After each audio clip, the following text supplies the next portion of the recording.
Welcome to Tuteetute. Today we are going to discuss the first set current affairs for the month of November. The first news is UP's Ranipur Tiger Reserve become the 53rd Tiger Reserve of India. The news in the Ranipur Tiger Reserve, Indian government has approved the 53rd Tiger Reserve of India.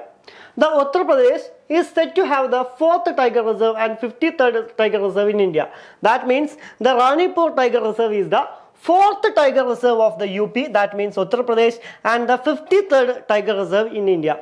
The total area of Ranipur Tiger Reserve is 529, that means 529.36 square kilometer. In 529.36 square kilometer is divided into two parts. In this 529, the 230 square kilometer is the area, that means the core area of the Ranipur Tiger Reserve, and the 299.05 square kilometer is the buffer area or buffer zone of this Tiger Reserve. That means the total area is 529.36. The Union Minister for Environment, Forest and Climate Change, Bhupendra Yadav, confirmed the development, and the UP government also approved the notification of the Ranipur Wildlife Protection Act 1973. Sometimes the PSC or SSC exam asked in which act is part of this. The act is Ranipur Wildlife Protection Act of 1973. And the Chief Minister Yogi Adityanath has also decided the establish of the Ranipur Tiger Conservation Foundation along with the sanction of the required posters. Sometimes ask who is the Chief Minister of the UP. The Chief Minister is Yogi Adityanath, or Yogi Adityanath is the Chief Minister of UP. Next one, the very important news and very happy news to all the citizens of India. The Supreme Court bans two-finger test.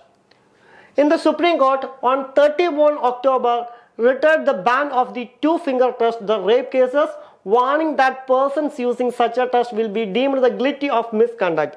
The Supreme Court told that, first I will tell you what is the two-finger test. Two-finger test is a test conducted by the raped woman. The two-finger test to analyze the woman is raped or not. But the Supreme Court told this is very misbehavior. This test is against the dignity of woman. That's why Supreme Court suspended the practice of two-finger test. And observing that the test was based on the patriarchal mindset that assumed that sexually active women could not be raped. The bench of Justice G.Y. Chandrachud and Hima Kohli regretted that such method examination was being used even today. Sometimes asked which bench of the Supreme Court eliminate the test. The bench is not only a constitution bench, this is only a two-members bench, that means a division bench. The division bench including two members, one is Justice G.Y. Chandrachud, present Chief Justice of India, and the Hima Kohli is the another senior most judge of the Supreme Court of India. Next one, Arunachal Pradesh to get Northeast first fish museum. The fish museum, the first of its kind in the Northeast, would soon be built in the Arunachal Pradesh Fisheries Minister Tagi Taki. The museum of the Northeast region NER with all fish species across the district from Thuang to Longding to attract tourist fish lovers, and the museum will be also serve training centers for fish farmers. That means the museum doing three objectives. One is attract tourists, second one is attract fish lovers, and third one is very important one. The fish museum also serve training centers for the fish farmers.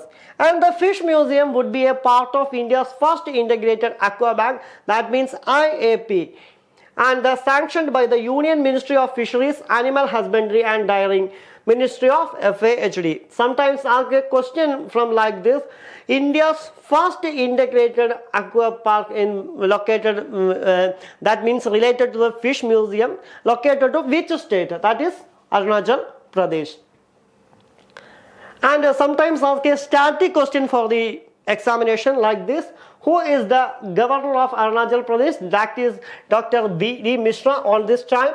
And who is the Chief Minister of Arunachal Pradesh, that is Pema Khandu, and the Arunachal Pradesh National Park is like Mauling National Park, Nanda National Park, and which wildlife sanctuary is located in the Arunachal Pradesh like Thale Wildlife Sanctuary and Eagle Nest Wildlife Sanctuary.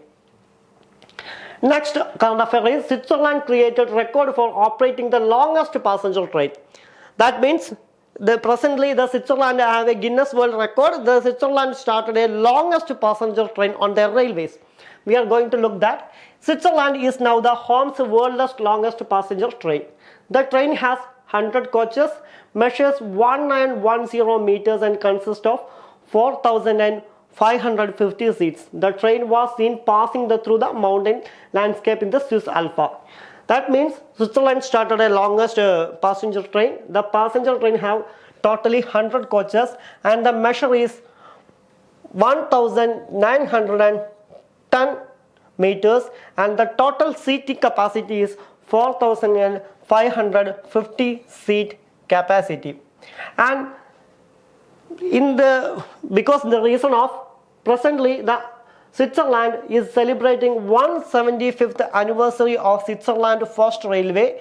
The country's railway operation came together to create new Guinness World Record like this 100 carriages, weightage 2,909 tons and measures is 1.19 kilometer or 1.19 miles long, like that.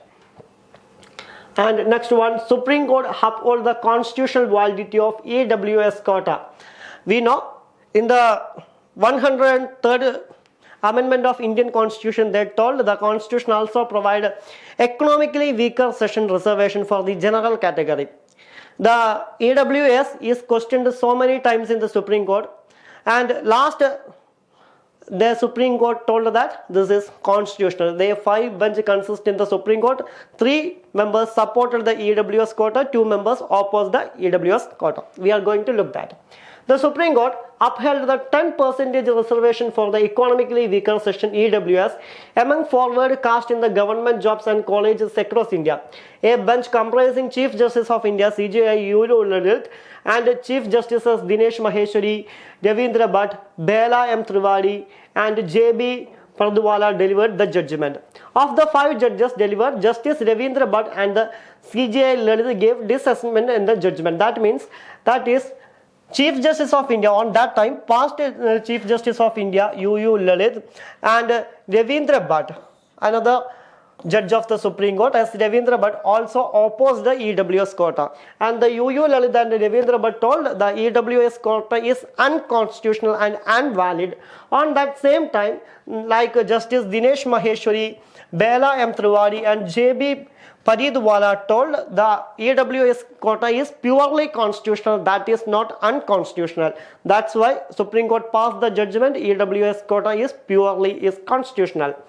And reading out the verdict, Justice Maheshwari said that the 1/3 constitutional amendment for the EWS quota was valid and did not violate the basic structure of the Constitution. Justice Maheshwari told the economically weaker section not violating the basic structure of the Constitution. We want to do amendment, we want to first look the basic structure of our Constitution. Any amendment can violate the basic structure of the Constitution. The valid is not a good and this is unconstitutional, but EWS quota is not affecting the basic structure of the Indian Constitution. Reservation, he said it is an instrument of affirmative action and ensure all inclusive march towards the goals of egalitarian society, because reservation is a goal. That's why this is not unconstitutional, he told like that. And we are going to look some important days of this month.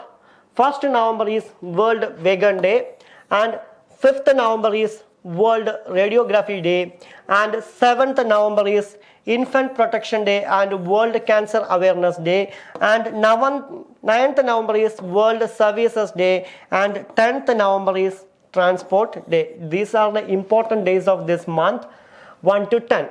And we know Justice D.Y. Chandrachud already appointed as the Chief Justice of India presently. In his speech, he told some important quotes. We are going to look that, because in sometimes examination give a quotation like this and ask who told like this. That's why we are going to look some important quotation related to D.Y. Chandrachud. His first quotation: "My mission is to make our system more simple, more transparent, more efficient, so that interfere of a common citizen with the judiciary become easy, simple and transparent."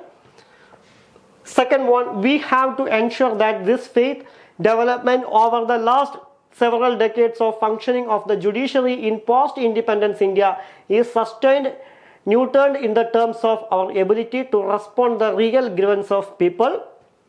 Third one, we need to bring in the more diversity in judiciary. The face of the judiciary which we see today is product of the state of legal profession 3 of our 4 decades ago. Next one, if we start exposing every little detail of our discussions, of our deliberations for public scrutiny, the net result would be that many good people will be just not be interested to seeking the judgeship or accepting the judgeship when the offer is made. This is the famous quotation by the Justice D.Y. Chandrachud or Dhananjay Yashwant Chandrachud. These are the important current affairs of the first 10 days of the month of November. Thank you.